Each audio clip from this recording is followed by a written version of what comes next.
Okay, last thing you need to do before you start animating is to get your character. Your character in this case is going to be a spaceship. So I just want to show you what I did. I did this in a hurry. I'm actually kind of happy with how it turned out. But really, if you look at this, I have three shapes here. I got three rectangles that I manipulated into a spaceship, and then I added a little cockpit shape, two little kind of fins, and some lines, and I was done. I put a kind of gradient on it, and I called it a day.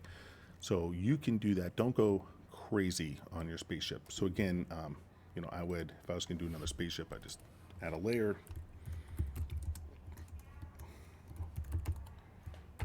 always name it, and if I was going to make a new spaceship, you can experiment. Let's go to my rectangle tool. I'm going to draw out a couple rectangles.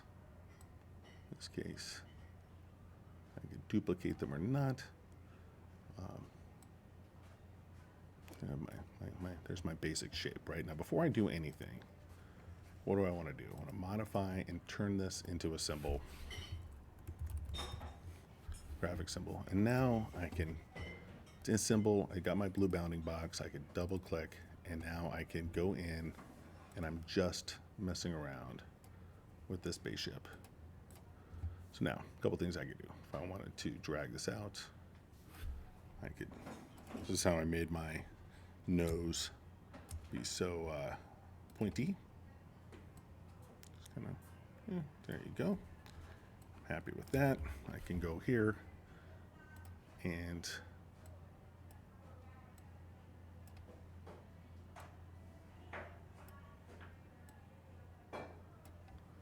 turn this in, make this all pointy.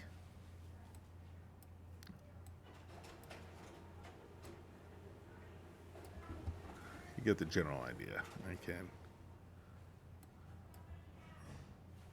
adjust these shapes, and I could keep messing around and get myself a spaceship kind of shape. So that's how you do it. Not a bad opening shape. I could put a gradient on this. I can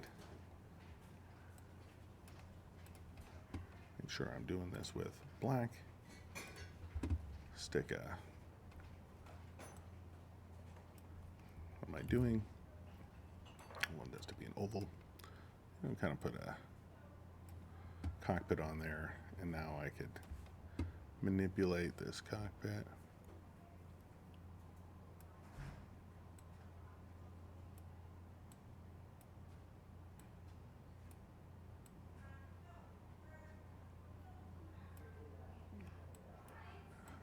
And,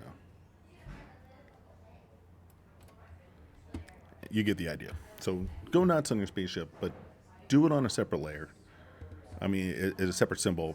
Add some layers, do some effects, and have fun. Put a spaceship together, and then we'll animate it.